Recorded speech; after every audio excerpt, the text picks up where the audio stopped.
Tapos, post ko na lang. Yung santa. Okay na. Next one na. Ayun na.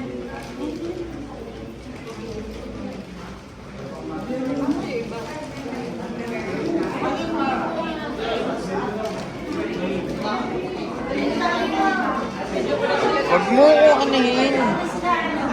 Kulit mo naman eh.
Dito lang ako.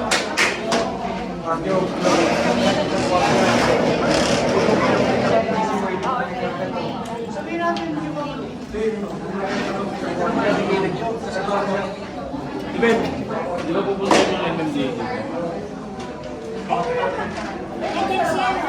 Tingnan mo po yung si video. Tanong mo,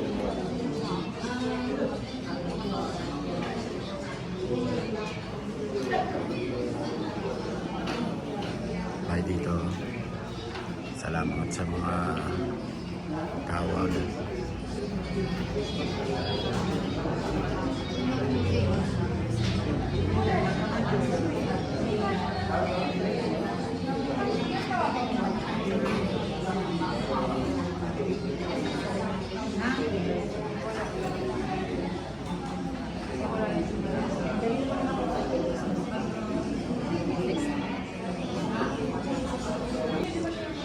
Present dito.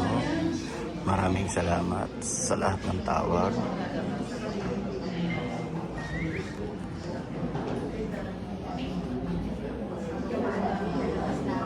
Sa lahat ng usap natin na tayo lang nakakaalam.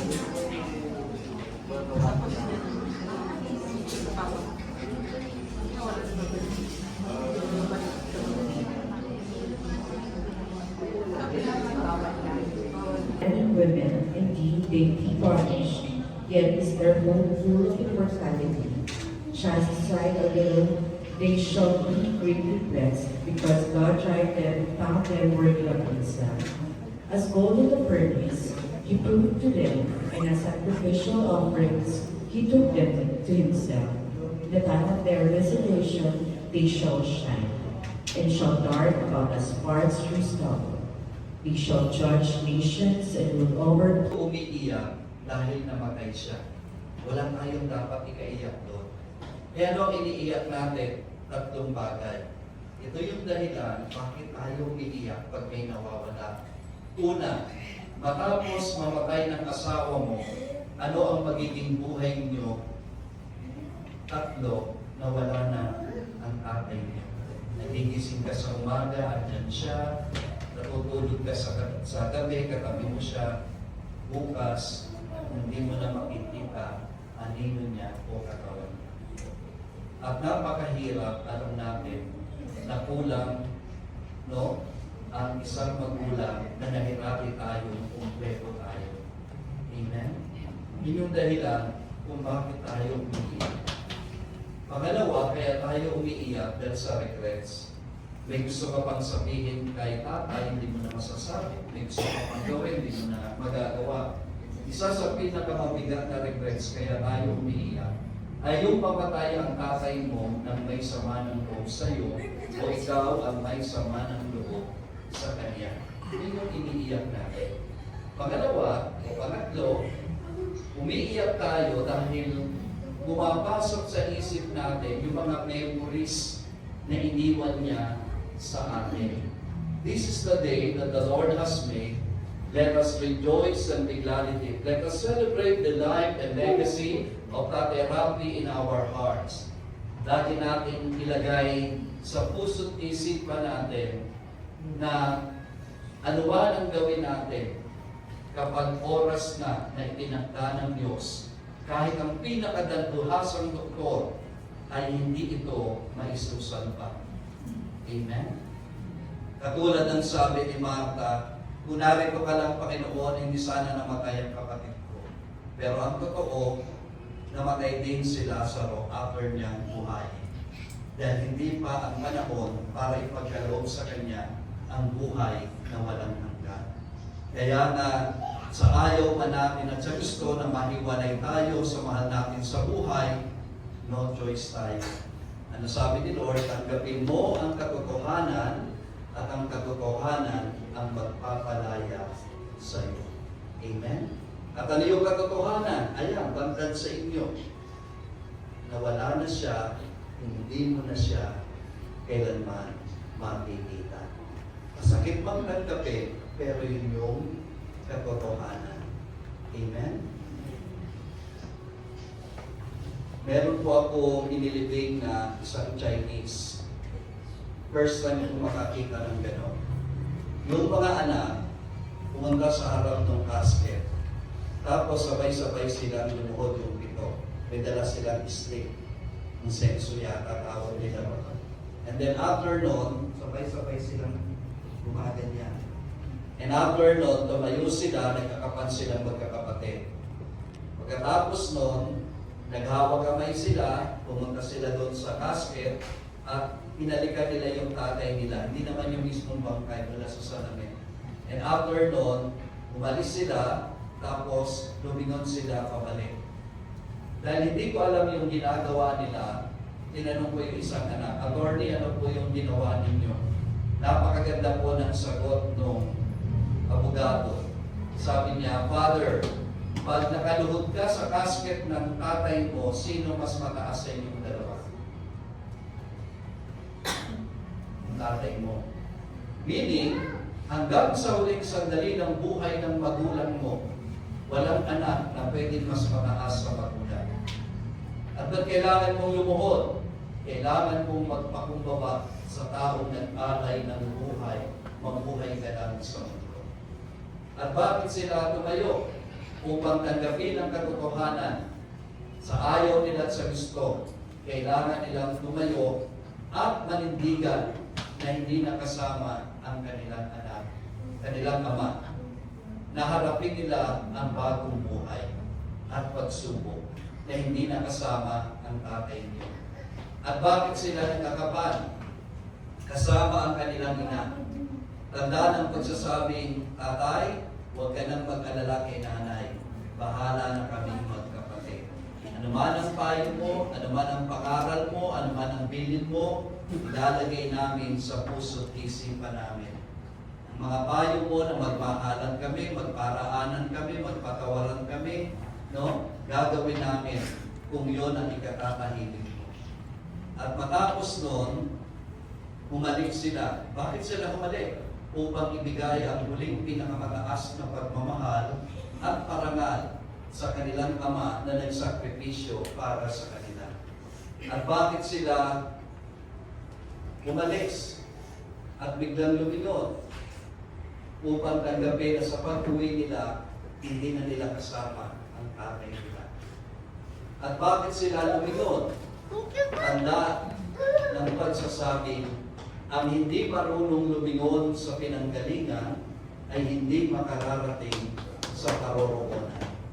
At bakit sila sabay-sabay na sumaludo sa kanilang ama? At sabay sabi, Tatay, we love you, we miss you, I'm sorry, and thank you. Thank you, Tatay, for a job well done. At pumalakpak sila ng sabay-sabay at sabay-sabi sa muli nating pagkikita. Amen? Kaya huwag tayo malungkot kung paano masaya natin siyang tinanggap, masaya nyo na siya ngayong ibalik sa Diyos. Ang mahalaga, naging part siya ng buhay nyo. Amen? Kaya tulad ng mga bulaklak na ito, panatilihin yung sariwa at mabango sa inyong alaala, ang mga payo, pangaral, bilin, at pangarap pa ng inyong ama para sa inyong magkapatid. Amen? Kaya nanay, muli, hindi ka na mabubuhay para sa asawa mo, mabuhay ka para sa dalawang anak mo at sa mga apo mo.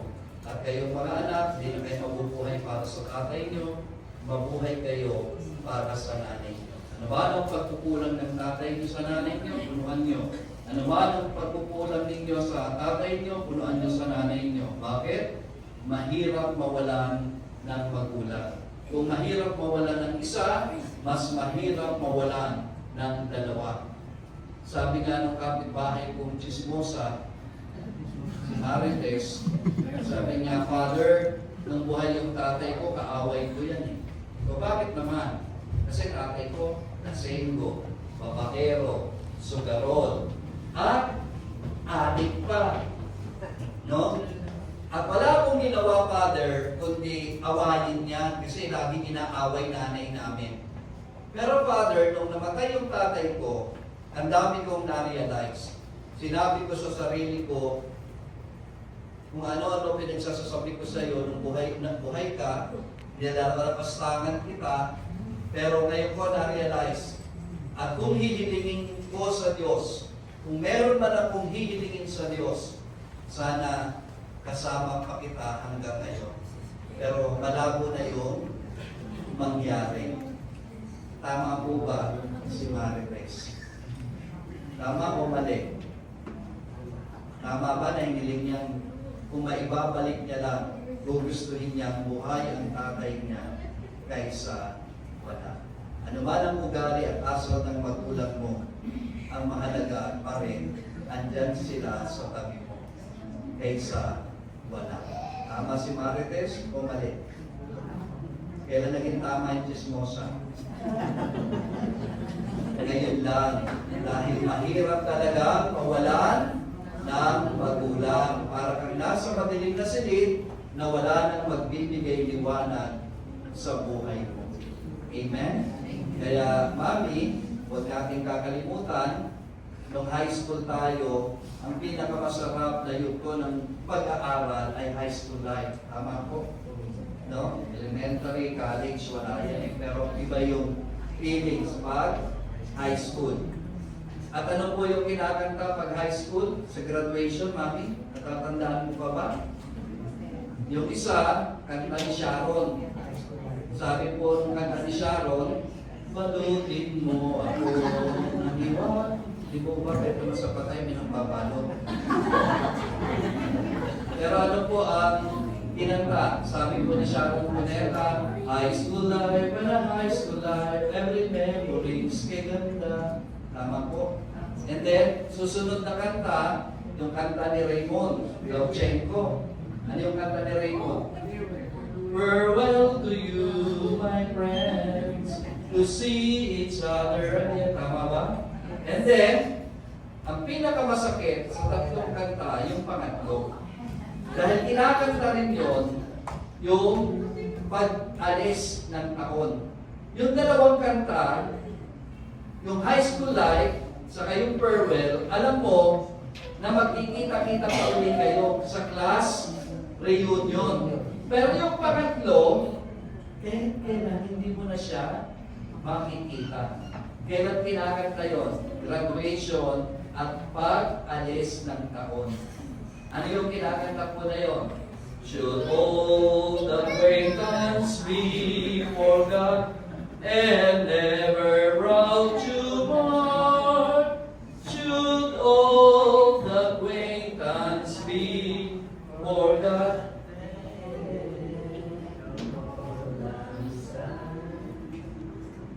Ano ba yung pasyon? Siyempre, no? Alam natin na yung 2025, pag umalis, kailanman hindi na babalik. At kapag pumasok yung 2026, no choice ka kundi harapin yung bagong taon na dumating. Amen? Hindi nyo na maibabalik na kasama nyo ang ating. No choice kayo kundi harapin ang bagong taon na hindi nyo na siya kasama. Amen? Kaya, Mami, walk with faith in your heart, be strong. Huwag mong kalilimutan kung sino daw yung pinakamatibay, yun daw ang naiiwan. Amen? Kung sino daw yung mahina, yun daw ang napuuna. Kaya, yung lakas na nakita sa iyo ni Tatay, huwag kang bibitib. Dahil kailangan ka pa ng dalawang anak. Amen? Kaya, sa atin po lahat, mga minamahal na kapatid sa Panginoon, ang kamatayan ay hindi huling hantungan ng tao, kundi pasimula lamang ito ng buhay na walang hanggan. Kaya ang ating huling panalangin kay Tatay, Father, into your hands, we commend the soul of our beloved Tatay Rafael. May he rest in peace. In the name of the Father, and of the Son, and of the Holy Spirit. Amen. Please all rise.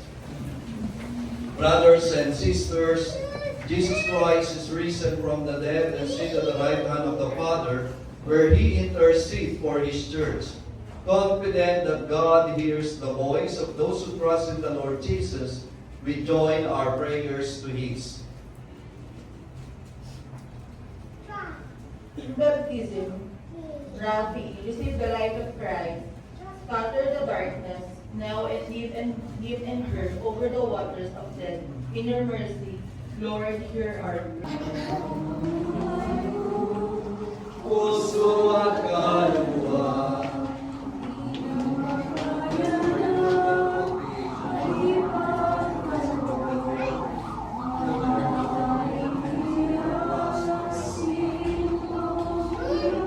Blessed are you, Lord God of all creation, for through your goodness we have escaped the burning over you. Through the body and work of human hands, become for us our spiritual food. Blessed be God forever. Wash me, O Lord, from my iniquity, and cleanse me from my sin.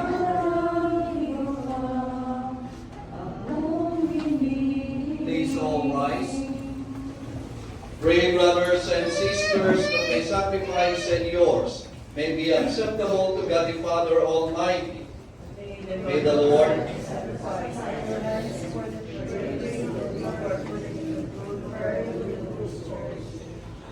as we humbly present to you the sacrificial offerings, O Lord, for the salvation of your servant Rafael Mijares, we beseech your mercy that he who did not doubt your Son to be a loving Savior may find in him a merciful judge who lives and reigns forever and ever. Amen. The Lord be with you. Lift up your hearts. Let us give thanks to the Lord our God. It is truly right and just, our duty and our salvation, always and everywhere to give you thanks, Lord, Holy Father, Almighty and Eternal God, through Christ our Lord. In Him, the hope of the blessed resurrection has dawned, that those saddened with the certainty of dying, that be consoled by the promise of immortality to come. Indeed, for your faithful Lord, life is changed, not ended. And when this earthly dwelling turns to dust, an eternal dwelling is made ready for them in heaven. And so, with the angels and archangels, with throne and dominions, and with all the hosts and powers of heaven, we sing the hymn of your glory, as without end we acclaim, all of us, Holy, Holy Lord God of hosts, heaven and earth are full of your glory. Blessed is he who comes in the name of the Lord. You are indeed holy, O Lord, the fount of all holiness. Make holy therefore this gift, we pray, by sending down your Spirit upon them like a dewfall, so that they become for us the body and blood of our Lord Jesus Christ. At the time he was betrayed and entered willingly into his passion, he took the bread, giving thanks, broke it, and gave it to his disciple, and saying, Take this, all of you, and eat of it, for this is my body, which will be given up for you. My Lord and my God. In a similar way, when supper was ended, he took the chalice, and once more giving thanks, he gave it to his disciple, and saying, Take this, all of you, and drink from it, for this is the chalice of my blood, the blood of the new and everlasting covenant, which will be poured out for you and for many for the forgiveness of sin. Do this in memory of me, my Lord and my God. Let us proclaim the mystery of our faith. Ang rose. Ano ang unang reaksyon mo? Amuyin, halikan, or akamin? Pag inakap mo, tapos bigla mong tinapot. Bakit mo tinapot? Kasi natinig ka. Tama? Nung matinig ka, nakita mo ba halaga kung bakit binigyan ka ng rose? Hindi. Ang iniisip mo, yung sakit na dulot ng rose, nung tinig. Tama? Kapag nasasaktan kami, naiintindihan ka ba? Wala.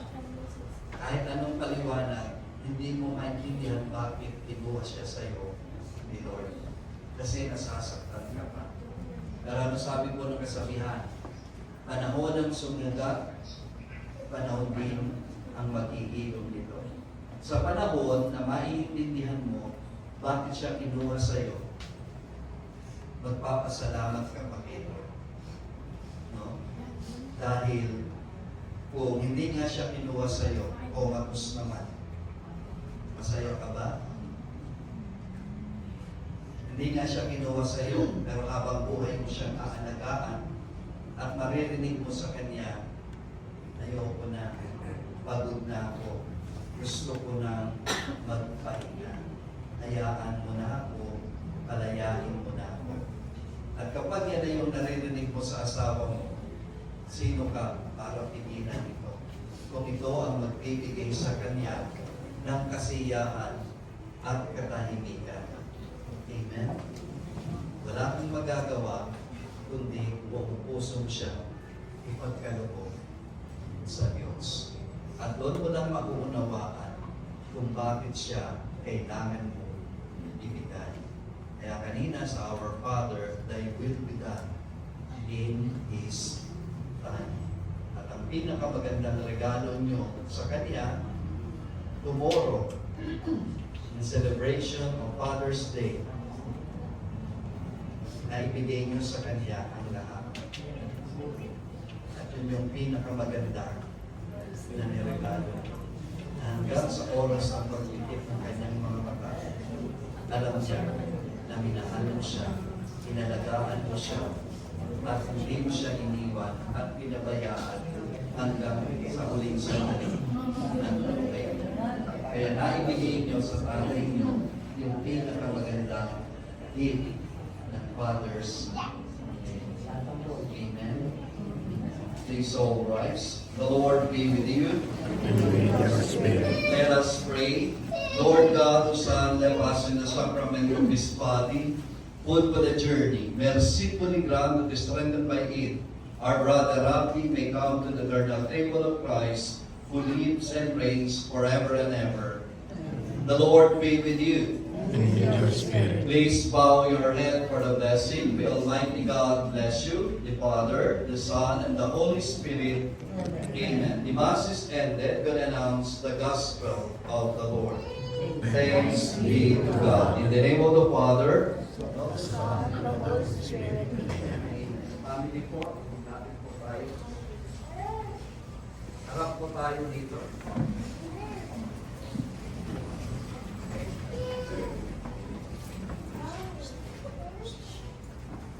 Before we go our separate ways, let us take leave of our brother Rafi. May our farewell express our affection for him. May it ease our sadness and strengthen our hope. One day we shall joyfully greet him again, when the love of Christ, which conquer all things, destroy even death itself. Our response, receive his soul and present him to God the Most High. Please repeat. Receive his soul and present him to God the Most High. Saints of God, come to his aid, hasten to meet him, angels of the Lord. Response, receive his soul and present him to God the Most High. May Christ who called you take you to himself. May angels lead you to the bosom of Abraham. Response, eternal rest grant unto him, O Lord, and let perpetual light shine upon him. Response, into your hands, Father of mercy, we commend our brother Rafi in the sure and certain hope that together with all who have died in Christ, he will rise with him on the last day. We give you thanks for the blessing which you bestowed upon Rafi in this life. They are sign to us of your goodness and of our fellowship the saint in Christ. Merciful Lord, turn toward us and listen to our prayers. Open the gates of paradise to your servant, and help us to remain to comfort one another with assurance of faith until we all meet in Christ and are with you and with our brother forever. We ask this through Christ our Lord. Hail Mary, full of grace, the Lord is with thee. Blessed are you among women, and blessed the fruit of your womb, Jesus.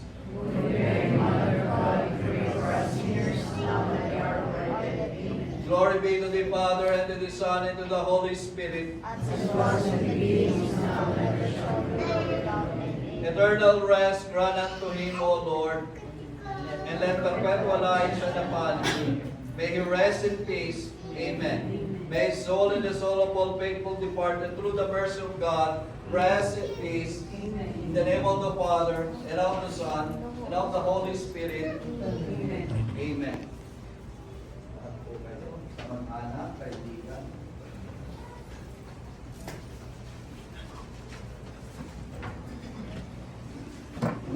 Sabay-sabay po tayo. Hiram sa Diyos ang aking buhay. Ikaw at ako'y tanging handog lamang. Di ko ninais na ako'y isilang.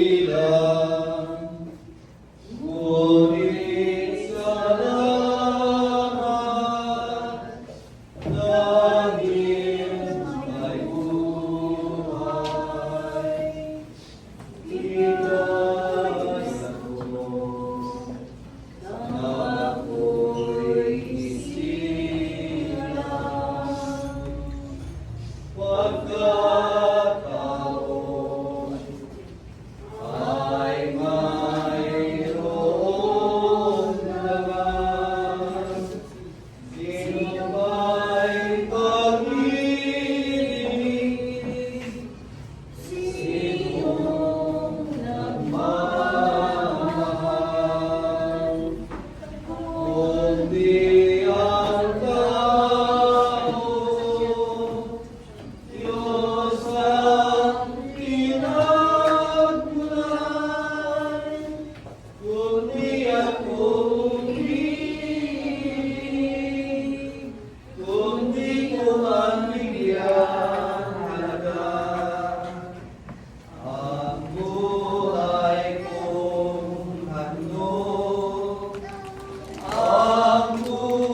Alaala kita, saan ka man naroon. Magandang umaga po sa inyong lahat at mag-prepare na po tayo para sa pag-aakit sa Kanya sa Kanyang huling hantungan.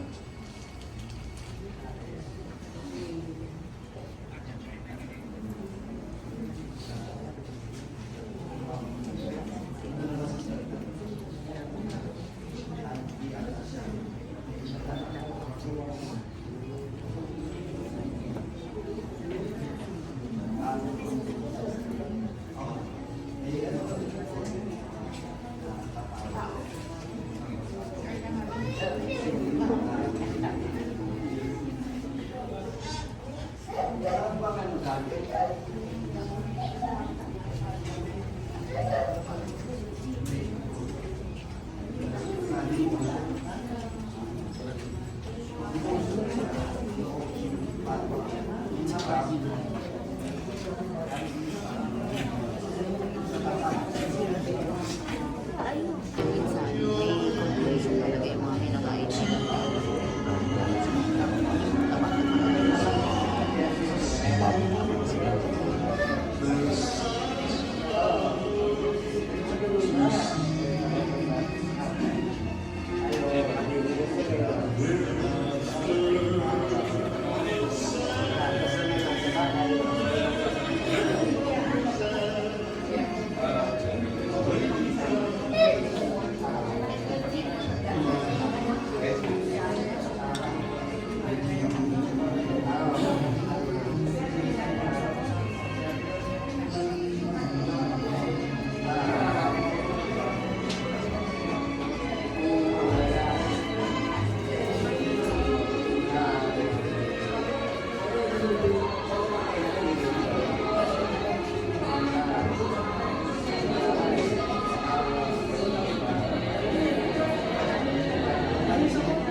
Bakit sinanay niyo yung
po, Mama.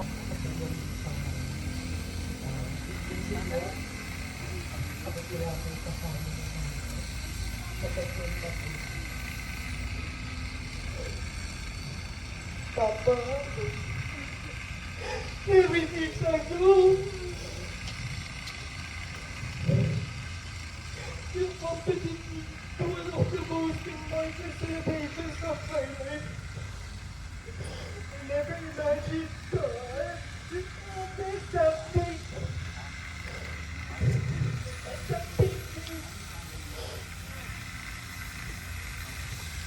I would be the one to accompany you here. Not just you.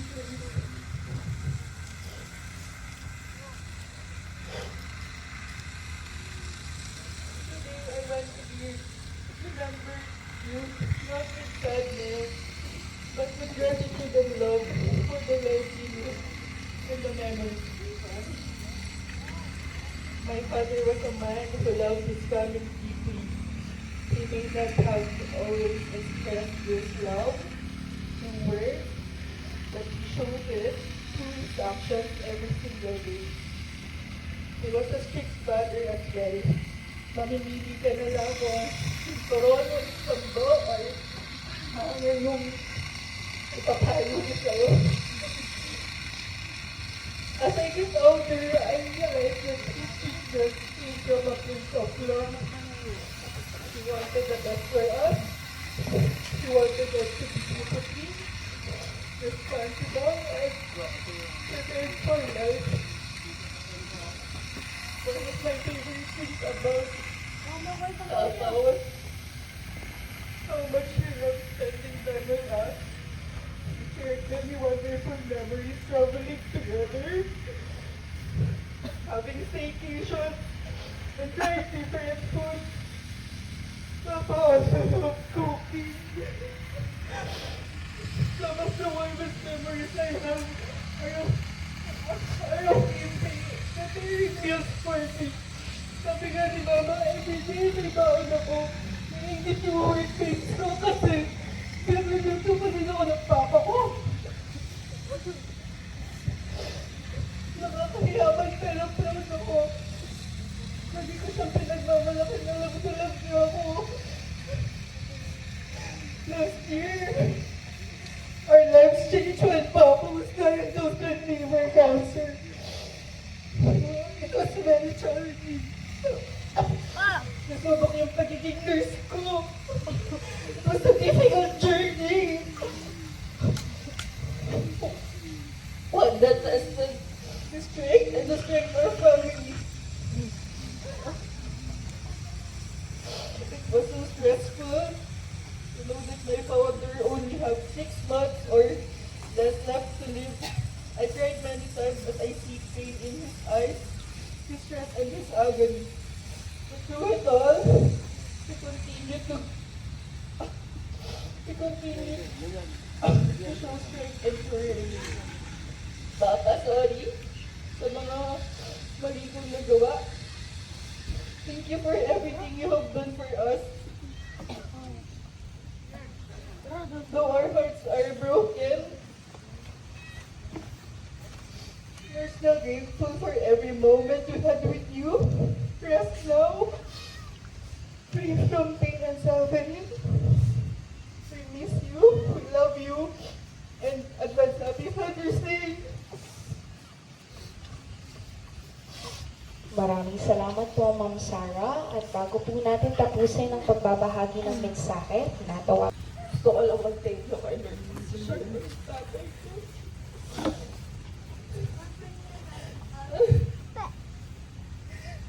Sobrang thankful ko kasi binigyan na ako ng tatay ng katulad. Lahat ng pagmamahal na sakripisyo na efforts paluin niya para sa pamilya niya. Hindi lang para sa aming pamilya niya, pati sa mga kaibigan niya. Naging importante sa kanya yung maging disiplinado kami kahit nakakabwisit minsan.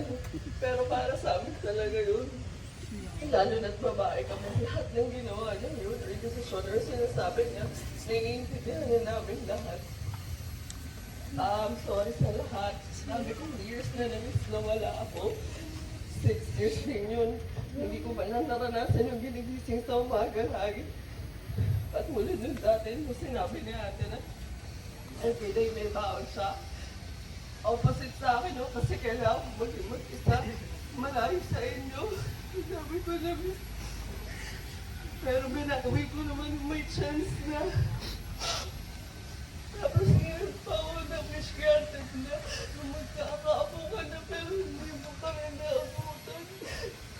Thank you. Thank you sa inyo, mama. Ni ate. Anong po? Masaya ka na dyan. Gusto na marinig mo. Ayoko na. Ang sakit na. Tama na. Okay lang kaya matatapos to. Tapos na. Pwede ka na magpahinga. Maraming salamat, Papa. Mahal na mahal kita. I love you, I miss you. I'm sorry and thank you so much. Maraming salamat po, Ma'am Thea, at maraming salamat din po sa lahat ng nagbahagi ng mensahe at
Hindi pa, dyan ka lang, tayo ka lang dyan. Kaalis dyan.